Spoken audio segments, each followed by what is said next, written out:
Oi, pessoal! Estamos aqui em mais um episódio do nosso podcast. Meu nome é Maria Eduarda Avelino, eu sou coordenadora do Inbound Marketing e consultora jurídica da Concege. Fala pessoal, eu me chamo Luiz Henrique e também sou consultor jurídico da Concege. No episódio de hoje, a gente tem a presença ilustre do advogado Diogo Pignataro. Isso mesmo, e a gente já veio aqui em clima de Copa do Mundo, que hoje à tarde tem Brasil contra a Sérvia e o tema já tem tudo a ver, né? Então, doutor Diogo, se você quiser apresentar um pouquinho do seu trabalho. Olá, pessoal. É muito prazer, né? É muito bom estar aqui com vocês, enfim, discutindo um tema, né, de alta relevância para o direito e também para a vida em sociedade, em especial, né, de nós brasileiros que sempre, né, temos muita paixão, né, pelo esporte. Eu sou advogado, né, há alguns anos, 15, 17 anos. Sou professor da UFRN, né, professor adjunto aqui do curso de Direito da UFRN desde 2010, há 12 anos. E na parte específica, né, do assunto que toca hoje, eu fui diretor jurídico do América Futebol Clube por 9 anos. Né? Então, essa talvez seja a minha maior experiência dentro da temática aí do direito esportivo, além de, claro, advogar também dentro do contexto do esporte. A Concege está muito feliz, né, com sua presença e como o Rick já falou, hoje a gente está aqui para falar um pouquinho sobre direito desportivo, logo nesse clima de Copa. A gente sabe que aqui no Brasil todo mundo fica muito empolgado e a vibração é gigante durante essa época. Pois é, e às vezes pode suscitar alguma dúvida no que tange ao esporte, aos jogos, a própria Copa, né, que é um evento mundial, reconhecido internacionalmente. E a gente está aqui para isso, para conversar tranquilo, para que todo mundo possa entender um pouquinho mais sobre essa área que às vezes é muito renegada, mas a gente está aqui para justamente isso, trazer um pouco de esclarecimento, principalmente o senhor, sobre essa área muito interessante, por sinal. E, bom, começando já sobre a Copa do Mundo, é uma competição que tem desde 1928. Antes era a taça Jules Rimet, tanto é que os argentinos estão até dizendo que não valeu os 3 títulos, mas não tem nada a ver. E, bom, para você, o que é o direito, como é que você definiria o direito esportivo? Quais são as principais legislações e na sua atuação com o América, quais foram as principais questões que você viu e acredita ser mais importantes para passar aqui para a gente? Bom, antes de mais nada, eu reputo muito válida assim, essa experiência, né, aqui pelo Concege, né, porque, na verdade, o esporte já não é apenas esporte e paixão há algum tempo. Né? O esporte é business, o esporte é negócio. Né? E dentro desse contexto, nada mais interessante do que tratá-lo no ambiente acadêmico-jurídico, né, dentro de um projeto que lida com inovações no campo empresarial, no campo, né, da consultoria. Claro que a empresa júnior, mas que tem uma visão empreendedora, né, dentro do mundo do direito. Né? Porque hoje o esporte é isso. Né? E nesse contexto, em sendo o esporte algo amplo, né, de ser visto, não é mais só aquela paixão, né, de torcer para um determinado clube ou para a seleção brasileira em períodos, né, de campeonatos como Copa do Mundo, como, enfim, Copa da América, eliminatórias e outros, né, campeonatos. O esporte já não é mais isso há algum tempo. Né? Hoje se ganha muito dinheiro, se faz muito dinheiro, se faz muito negócio, né, se vive muito através do esporte. E aí a gente está falando mais do futebol, mas se fala muito, né, se vive muito, né, de negócios dentro do esporte, né, de um modo geral. Né? No Brasil, a gente tem isso mais fortemente consagrado com o futebol, né? Mas em outros países, como por exemplo Estados Unidos, você tem outros tantos esportes que têm igual ou maior relevância ou impactos, né, no mundo dos negócios do que o futebol para o mundo todo. Claro que o futebol Sim. termina sendo globalmente, né, aquele que impacta mais e que termina trazendo, né, valores e negociações mais significativas. Mas nos Estados Unidos você tem números grandiosos, né, no basquete, no futebol americano, no golfe, enfim, no tênis, né? E o esporte é isso. E você não tem como pensar em qualquer ramo, né, da vida em sociedade sem um regramento jurídico, né? O direito está em todo canto, o direito está onde a sociedade está, né? Se a sociedade que vive pelo e no esporte passa a enxergá-lo de um modo diferente como um negócio, o direito tem que ir ali, né, e fazer frente a isso. Então, quando a gente fala de direito desportivo, hoje, cada vez mais, a gente fala não apenas do direito que impacta na competição. A gente fala cada vez mais do direito que impacta fora da competição. A competição está acontecendo ali dentro de um campo, dentro de uma quadra, né? Enfim, dentro de um ginásio, dentro de um estádio, mas tudo que está ali ao redor, que não diz respeito especificamente ao jogo, também precisa ser regrado. A placa de publicidade, a compra de uma cerveja, se pode comprar a cerveja, como é o caso aí da Copa no Catar, os direitos televisivos de transmissão daquele determinado campeonato, competição ou jogo, né? Os valores das transações dos atletas, o atleta para estar ali, né, ele precisa de quê? Né? Isso há tempos atrás, né? E aí entrando um pouco na questão da legislação, né? O atleta era quase, por assim dizer, um escravo do clube, porque existia a lei do passe, né? Aqui no Brasil ela foi consolidada naquilo que foi chamada de Lei Zico, né? Que era, Zico era jogador do Flamengo, enfim, da seleção brasileira, foi ministro do esporte e na época dele foi concebida uma lei, né, que regrava o desporto no Brasil, né? E essa lei aí não foi culpa do Zico, é porque na verdade o sistema internacional à época da FIFA apontava essa necessidade de que os atletas eram, entre aspas, propriedade dos clubes, né? Era o chamado passe. Até que veio uma disputa, enfim, muito emblemática, né? O caso de um jogador chamado Bosman, né? Não lembro se ele era belga ou qual era a nacionalidade, mas foi bem emblemático porque ele conseguiu judicialmente uma desvinculação do passe de um clube para ele poder ser negociado para outro clube. A partir daí a FIFA começou a ver de um modo diferente, né? E passou a modificar, né, a sua regulamentação. Veja que as legislações nacionais, elas, no aspecto do futebol, elas acompanham muito aquilo que é feito internacionalmente pela FIFA. E a FIFA não é organização estatal, né? A FIFA não é, por exemplo, como a ONU ou como uma organização internacional, nem isso ela o é, né, exatamente, né, juridicamente falando. Ela não é constituída de países, ela é constituída de confederações, né? Portanto, ela não está submetida a nenhuma jurisdição estatal, né, aquilo que ela faz, né?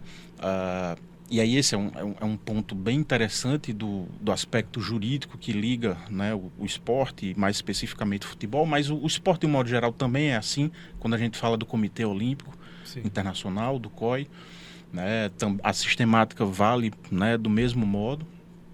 Então, a FIFA terminou modificando um pouco esse sentido e aí veio a Lei Pelé, né, aqui no Brasil. A Lei 9.615, se não me falha a memória, né? E aí os nomes pegam, né? Porque são grandes expoentes do futebol brasileiro que à época específica de cada uma das leis eram os ministros, né? Pelé, para quem não sabe, foi também ministro de esporte, né? Do esporte no governo Fernando Henrique Cardoso, né? E na época em que ele era ministro foi concebida essa lei que até hoje é vigente, com várias modificações, mas que o efeito prático mais importante, vamos dizer assim, que ela trouxe para o futebol foi acabar justamente com o passe, né? Ou seja, o jogador, o atleta estava vinculado ao clube até enquanto apenas tivesse um contrato em vigor, Sim. Né? Antigamente, mesmo o fim do contrato de trabalho, né, o atleta só poderia ir para outro clube se o clube detentor do passe aceitasse. Né? Era uma coisa que hoje é meio impensável, né, que pudesse acontecer, mas enfim, assim o era. Né? E a Lei Pelé modificou isso, mas fez várias outras coisas. Trouxe, por exemplo, questões de direito do consumidor para dentro do esporte, né? Trouxe a possibilidade da transformação dos clubes, né? Em empresas, né? Que hoje, com a lei da SAF, né? Sociedade Anônima de Futebol, do ano passado, veio a dar uma propulsão maior, né? Ao criar essa possibilidade, um tipo de sociedade específica, né? Que é a Sociedade Anônima do Futebol, que tem suas peculiaridades, não é uma sociedade anônima qualquer, por isso que não pode ser regida especificamente pela Lei 6.404, a lei das SAs lá, né? Precisava ter nuances próprias, específicas, porque você vai transformar uma associação civil numa sociedade anônima, e aí como é que ficam quem detinha títulos de sócio, os conselhos dos clubes, o que é que passa, o que é que não passa, né? Os débitos, se são fiscais, se não são, o que é que vem para dentro da SAF, o que é que não vem. Então a lei, né, regra muita coisa nesse sentido, o que era necessário, porque a lei 6.604 obviamente não fala nada disso. Né? E essas são, assim, basicamente, afora a Constituição fala em esporte, né? O artigo 217 da Constituição Federal, claro, com um sentido amplo, né? E genérico do que é o esporte como política pública, né? Claro que o Estado deve promover, mas também, né, tratando e apontando a existência dos tribunais de justiça desportiva, da sua independência, da sua autonomia e etc.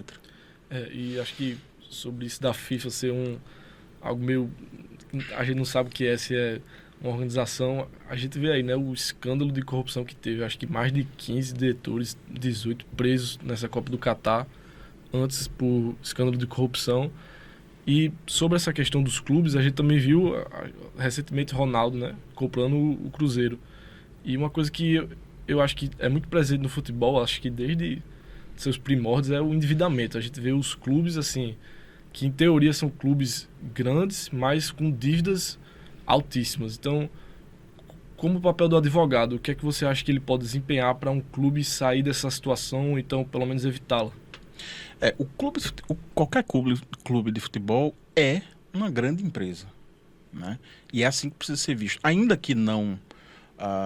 sobre o aspecto legal, sobre a natureza jurídica, né, do clube, que a grande maioria ainda são associações civis, né, mas eu não falo sobre o prisma jurídico, eu falo sobre o olhar do dia a dia, né, da profissionalização que precisa ter dentro dos clubes para que eles possam caminhar. Né? As receitas são muito altas, mas as despesas são muito altas. E aí é justamente aí que entra os endividamentos. Quando o clube está ganhando, está tudo bem. Né? O problema é quando ele começa a perder, porque aí as dívidas trabalhistas naturalmente começam a surgir ou a aumentar. Né? Alguns tributos deixam de ser pagos. Né? E aí você vai criando, claro que o gestor, né, termina tendo que criar alternativas e possibilidades para dentro do seu contexto.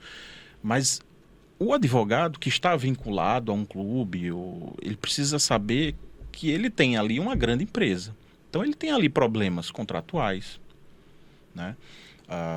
Licenciamento de marca, contrato de exploração da sua marca, contrato com o fornecedor de material desportivo, contrato com patrocinadores, contrato, como eu negociei por quase 2 anos com a Arena das Dunas, né, para o América jogar lá, né, como ainda joga, contratos com os atletas, contratos de compra e venda de jogador, né, primeiro ponto, contratual, né, segundo ponto, questões de direito tributário, de questões fiscais. Os clubes são detentores de imóveis. Os clubes fazem receita, portanto, existe fato gerador aí de uma série de tributos, IPTU, imposto de renda, né, contribuição social, INSS, por aí vai, né? Então, por exemplo, o América hoje, e eu saí do América, mas eu ainda cuido dessas ações, né, fiscais, que são dívidas de IPTU que são cobradas, né, por conta de um loteamento que o América tinha há 30, 40 anos na zona norte de Natal, mas que foi totalmente invadido, né? E a prefeitura continua a cobrar esse IPTU do América, né? Então veja, tem nada a ver com futebol, tem nada a ver com esporte, tem a ver com a existência de uma propriedade que é do clube, né? E que exige uma atuação, né, judicial nesse caso, né, para defender e, enfim, estamos tendo êxito aí, ainda bem, nessas demandas.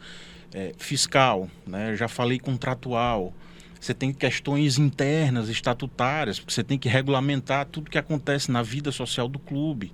Então, as reuniões, as assembleias, tudo tem que estar em conformidade, os processos disciplinares. Tem também a questão da justiça desportiva. Quando a gente fala de direito esportivo, muita gente apenas olha para a competição. Sim. E é isso que eu falei no início. A gente não pode olhar só para a competição, tem muita coisa ao redor, né, da competição para que aquilo aconteça. Por exemplo, para o América jogar na Arena das Dunas, tem que ter tido um contrato, né, para isso. E esse contrato não tem nada a ver, mas não tem a ver com futebol diretamente, né? Então, tem a justiça desportiva também, né? Então, tudo aquilo que acontece, alguém teve uma confusão no estádio, alguém arremessou alguma coisa, foi preso, não foi. Quantas e quantas vezes eu não desci para poder ir lá no juizado torcedor, para pegar um boletim, levar lá para o árbitro, para ele juntar na súmula, para a gente não ter problema. Ou quantas e quantas vezes sustentações orais, né, aqui no TJD ou no STJD, no Rio de Janeiro, que aí são a segunda instância ou instância originária, né, a depender da competição, né? Se for uma competição nacional, o STJD é a instância originária, né, de competência para o processamento, né, de feitos dessa ordem. E além disso tudo, né, contratos, fiscal, até, por exemplo, uma vez um torcedor foi para o centro de treinamento do América protestar, soltou um foguetão, perdeu um dedo. Sim. Até isso, né, ou seja, indenizações, né, questões eventualmente criminais. O América é dono de um centro de treinamento muito grande, fisicamente, né? Então, até alegações de descumprimento de ordem ambiental, construímos um estádio, então tem então tudo aquilo que move a vida social do clube precisa ser acompanhado pelo advogado que tiver vinculado, né, ao clube. Por isso que hoje é um grande negócio, você não pode olhar apenas para a competição, né? Você tem que ter um olhar mais amplo. Daí, né, muito que se fala, não mais em direito desportivo propriamente dito, mas em direito do entretenimento, né? E não apenas direito desportivo, porque não é só limitado ao que acontece no campo ou na competição. É muito massa, assim, ver a complexidade, né, que tem por trás de todo o esporte. Porque, assim, eu não sou a pessoa que mais acompanha esporte, futebol, por exemplo, que aqui no Brasil é bem intenso. Mas na época da Copa, eu viro a torcedora. Eu vou atrás até de saber o que é o impedimento, que parece que toda Copa eu não aprendo o que é. E aí, eu queria saber, assim, a gente já conseguiu entender um pouquinho, né, porque é muito complexo, a importância do direito desportivo mesmo, para o funcionamento dos esportes e tal. Mas na época da Copa, que a gente sabe que é uma mobilização, assim, mundial, e aqui no Brasil, então, é uma mobilização muito forte, assim. E aí, pro senhor, há realmente uma maior intensidade nessa época de Copa? Qual é a importância do direito desportivo, assim, para a Copa? Vamos lá, eu acho que a gente pode olhar, né, para esse ponto de duas formas. Primeiro, para o lugar onde a Copa acontece. A gente está tendo aí exemplos, né, do que o órgão, né, a entidade organizadora, que é a FIFA, busca fazer com que aconteça no local onde vai ocorrer a competição, né? Por exemplo, no Catar, ela quer que a bebida da patrocinadora oficial seja vendida lá, né? Ela quer estabelecer determinados limites ou proibições, né? Ou realizar determinadas alterações. Isso aconteceu no Brasil, né, em 2014, quando a Copa foi aqui, né? Nós tivemos uma lei geral da Copa, né? E ela modificou algumas coisas, ainda que temporariamente, do direito do consumidor, né? Das licitações, né? Até do direito urbanístico, né? Isso foi afetado. Então, termina havendo sim alterações nesse primeiro, sobre a sua pergunta, né? Sobre esse primeiro ponto, olhando para onde a Copa acontece. Ou as Olimpíadas, por exemplo, em 2016, aqui no Rio, né, também teve a mesma coisa. Nós tivemos uma lei específica para a realização, né, uma lei federal e lei municipal também, né, lá no Rio de Janeiro, para que algumas coisas fossem compatibilizadas, né, acontecessem de uma forma mais, né, mais em conformidade com o que a entidade organizadora exigia, né, e muitas vezes são exigências, né. E por outro lado, você tem questões atinentes à própria competição em si, né. Imaginando, por exemplo, dentro de um campeonato brasileiro, o que acontece, né, de infrações desportivas, de julgamento. Aí a gente tem notícias do STJD e vai ter um julgamento, tem um efeito suspensivo, suspende um clube, um jogador, ele fica 1, 2 jogos. Numa Copa do Mundo, que é um torneio muito curto, isso tem que acontecer muito rapidamente. Então, a FIFA estabelece um núcleo específico para julgamento das questões, assim como as Olimpíadas também. O COI, né, quando as Olimpíadas acontecem, também faz da mesma forma, né, estabelece entidades, né, dentro da localidade do país onde vai acontecer para julgar rapidamente aquelas infrações ou questões desportivas, né? Isso não diz respeito ao mundo jurídico estatal, né? E essa é uma grande questão, por exemplo, do direito vinculado ao esporte, que a gente tem questões de ordem jurídica estatal, mas a gente tem muitas questões que são provenientes de normas não estatais, né? Da FIFA, da CBF, né? Que são normas que devem ser cumpridas não porque foram votadas num Congresso Nacional, mas sim porque foram votadas por aquelas pessoas ou entidades que fazem parte da organização de um determinado evento, né? E fica essa disputa, né? Acho que o Catar, a gente tá vendo mais do que viu aqui. Por exemplo, qual é a lei que vale? Vai ser os costumes do povo de não poder beber alcoólico ou a da FIFA, né? E acho que essa Copa realmente vai dar brecha para inúmeros debates sobre o direito esportivo, porque eu acho que o que vai ter de discussão sobre o que vale o posicionamento da FIFA, do Catar, do povo que vai lá assistir, realmente é uma cultura, assim, que querendo ou não, a gente não está acostumado a conviver com tantas culturas diferentes. E acho que isso até é algo muito positivo da Copa, de juntar e você aprender a ver como o povo vive. E agora uma dúvida minha mesmo.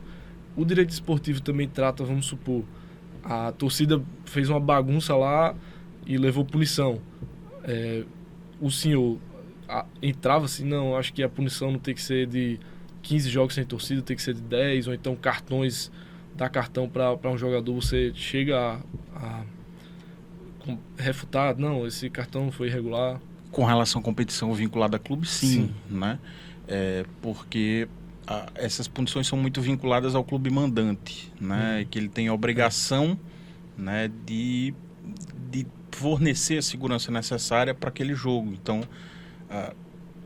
quase tudo que pode acontecer, né, de ruim, vamos dizer assim, atinente à segurança, termina recaindo sobre o clube mandante, mas você tem possibilidades de se eximir dessa responsabilidade. O próprio Código Brasileiro de Justiça Desportiva, que é uma norma estatal, porque ela é interministerial, mas não é propriamente uma lei, né? É uma norma infralegal, mas ela traz essas possibilidades de excludente, né? Vamos assim chamar de responsabilidade. Mas na Copa não, porque não tem mandante, né? Então, assim, se houver confusão lá, a pessoa vai ser responsabilizada segundo as leis do país de onde ele estiver. No Catar é um pouco mais complicado. Eu acho que é melhor ficar né, mais tranquilo. Eu vi, inclusive, um caso de acho que um cara que fez alguns desrespeitos com a mulher, aí a polícia foi lá e perguntou qual é a punição que você quer pra ele. Aí tem as opções lá, 100 chicotadas, um açoite público, é um negócio realmente muito diferente. Veja, as competições como essas, né, globais, internacionais, como a Copa, elas vão acontecer em algum local, sempre, não tem como ser diferente. E esse local tem suas leis. Né? Esse local é um país com sua soberania e com suas normas, com suas leis. Disso a FIFA não pode fugir. O que a FIFA e o COI fazem, né, quando se trata de Copa ou de Olimpíadas, é buscar modificar algumas possibilidades, algumas questões, e às vezes isso é exigência mesmo, outras vezes não, para algumas mudanças temporárias dessa legislação, para que a coisa flua um pouco mais parecida com o que acontece outras vezes, em outras edições, ou de uma forma mais ocidentalizada. Essa Copa está sendo um grande desafio, sem dúvida, para a FIFA, mas ela sabia desde o início, porque, de fato, é uma cultura completamente diferente de onde estava se acostumada a fazer, vamos dizer assim, né, esses eventos. Né? Então, nunca houve uma Copa, nem uma Olimpíada no Oriente Médio, num país, né, especificamente árabe, islâmico. Né? Então, isso sem dúvida é um grande desafio, porque você mexe com questões que você não tem como. Você pode ir até certo ponto, depois a FIFA para, né? Porque, de fato, com a soberania estatal, né, você tem limites muito, muito graves. Assim, a gente consegue já perceber, tá bem claro que o direito esportivo, ele age diretamente no esporte. E a gente vê situações muito práticas, assim, que a gente vivencia no estádio, ou acompanhando mesmo os esportes. E muita gente não tem nem noção, né, da complexidade que é tudo isso, assim, do ramo jurídico nesse meio.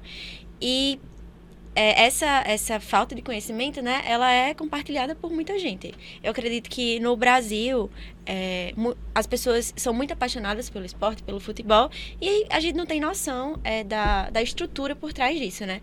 E aí, o senhor atribui esse desconhecimento, né, essa ignorância, de certa forma, ao quê? Assim, como a gente deveria agir para melhorar? Porque é muito importante a gente saber dos nossos direitos, dos nossos deveres, dos direitos dos jogadores e, enfim, de todo o negócio do futebol e dos esportes, né? Muito importante. E aí, o senhor atribui a quê esse desconhecimento, sabe? Como melhorar isso?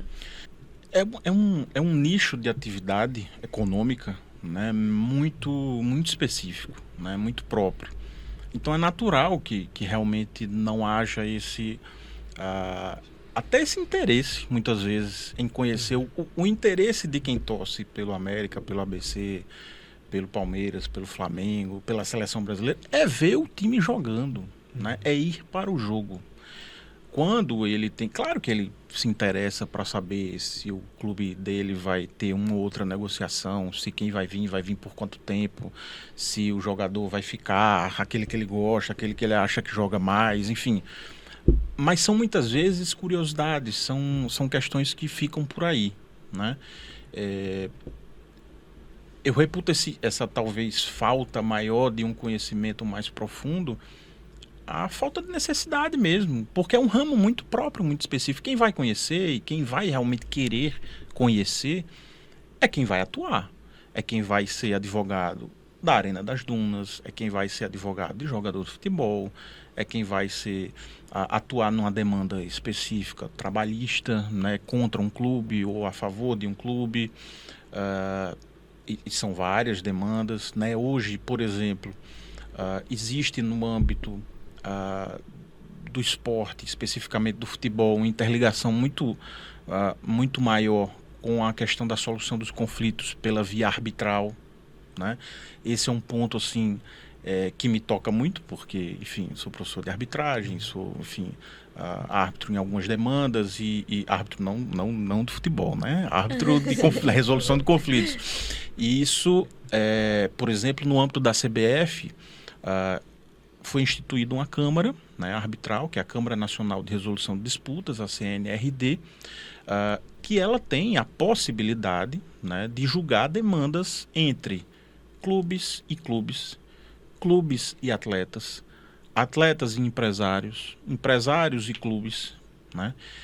E ela tem hoje um papel muito relevante na solução desses conflitos, que antigamente ia para o judiciário e se perdia, porque o judiciário terminava não dando, muitas vezes, a solução mais adequada, mais tecnicamente, né, necessária, mais especializada para aquele dentro. E aí, entrando um pouco dentro da sua pergunta, né, como o nicho é muito específico, ele exige um conhecimento muito específico, justamente diante dessa falta de conhecimento de muitos e dos juízes estatais também, né, de julgar casos no âmbito do esporte.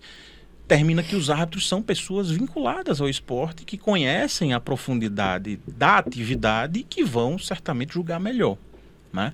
Não só mais rápido, né, mas julgar melhor, e esse é o grande sentido, né, de você levar determinadas demandas para a seara arbitral afora, né, ser um local, né, um ambiente que vai lhe dar uma outra grande vantagem, né, para determinadas atividades empresariais, que é o sigilo, que é a confidencialidade. Então, um clube não precisa saber, né, que um outro clube litigou, né, contra um atleta, quanto ganhou, quanto um deixou de ganhar, né, qual foi o valor da condenação. Tudo isso fica sigiloso no âmbito das resoluções pela via arbitral, né?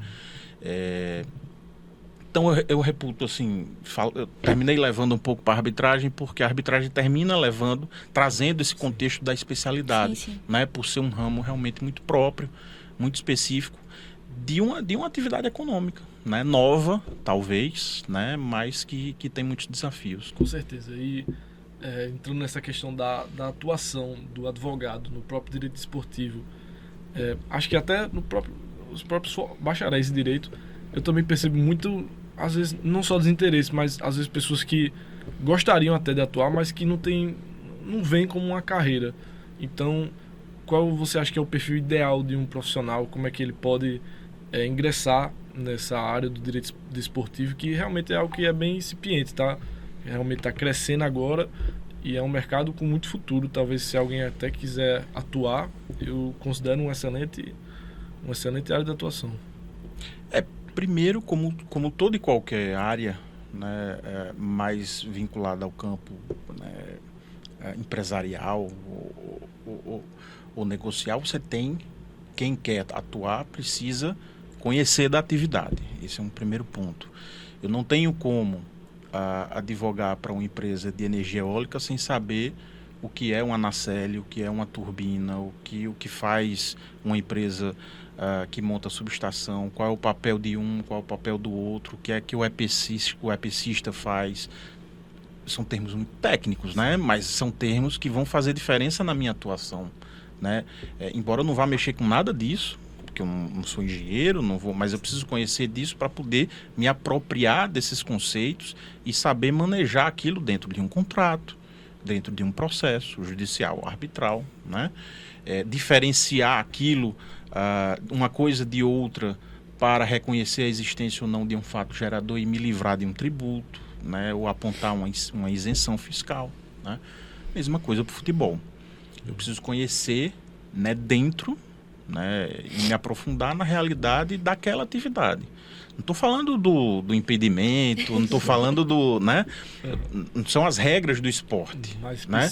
É aquilo que gira em torno para que o esporte ou a partida aconteça, para que a competição aconteça. Né? É isso que vai importar, né, pro direito, claro. Né? Esse é um ponto fundamental para todo e qualquer, né, interesse em atuação em uma determinada atividade econômica. E o segundo é você se vincular, né, a pessoas ou a entidades que façam parte, né, desse sistema, para você estar, enfim, se inserindo, né, nessa área que tem muita paixão, né, que, enfim, tem muita emoção, tem muito emocional envolvido, mas que precisa ter o racional, né? Porque a gente está falando, é claro, de negócios, muitas vezes, né? De questões que precisam ser racionalizadas. Sim, com certeza. Pessoal, infelizmente estamos chegando ao fim de mais um episódio. Eu queria agradecer demais, né, a presença do Dr. Diogo. Foi uma aula aqui para mim, para Rick, certeza, e para vocês, né, em forma de conversa. E aí eu queria saber se tanto o Rick quanto o Dr. Diogo tem alguma coisa a acrescentar, para, enfim, se o senhor quiser divulgar as redes sociais, se quiser falar um pouquinho mais, fique à vontade. Não, falando logo, com certeza foi uma experiência muito enriquecedora, tanto pra gente que tá aqui, quanto pra quem tá assistindo. Eu acho que o direito esportivo, com certeza, é muito interessante. E falar, como você disse, falar de futebol é falar de paixão. Então, entrar nessa parte racional já é algo que você tem que ter um preparo, tem que trabalhar. E por isso a temática. Então nós ficamos, principalmente nós da Concege como um todo, ficamos muito felizes de receber o senhor. Muito, muito. É um enorme prazer. Que bom, que bom. Eu fico muito feliz. A Concege, eu participei da fundação da Concege. Então, assim, é muito bom ver a Concege se diversificando e crescendo cada vez mais. Para mim é uma satisfação e uma alegria muito grande, né? E dizer que, por exemplo, na UFRN nós temos um grupo, né, de estudos em direito esportivo, né, que está no seu nascedouro ainda, enfim, né, eu faço parte da coordenação, né, e muitos dos temas aqui que a gente está conversando, né, se discute, né, ou se trabalha dentro desse grupo. Quem tiver interesse, né, em participar, é só procurar. Enfim, é uma das iniciativas do nosso curso de Direito. Futebol, eu tento não falar muito em rede social, né? Porque como eu tive uma vinculação muito forte, né, com um clube local, enfim, tenho ainda, nunca vou deixar de ter, mas eu digo, né, de ser diretor, sim. Né? Eu tento não misturar muito, então a única rede social onde eu falo mais e alfineto e falo algumas coisas é no Twitter, né? Então, tá. O Twitter é a minha rede social eleita para assuntos, né, desse nível. Instagram eu uso mais para questões pessoais e profissionais mais tranquilas, mais suaves. Mas é isso. Obrigado, gente. Eu que agradeço e fico à disposição sempre. Então é isso, pessoal. Não esqueçam de seguir a Concege nas redes sociais, @ConsegeUFRN. E até o próximo episódio. Tchau, tchau. Até logo.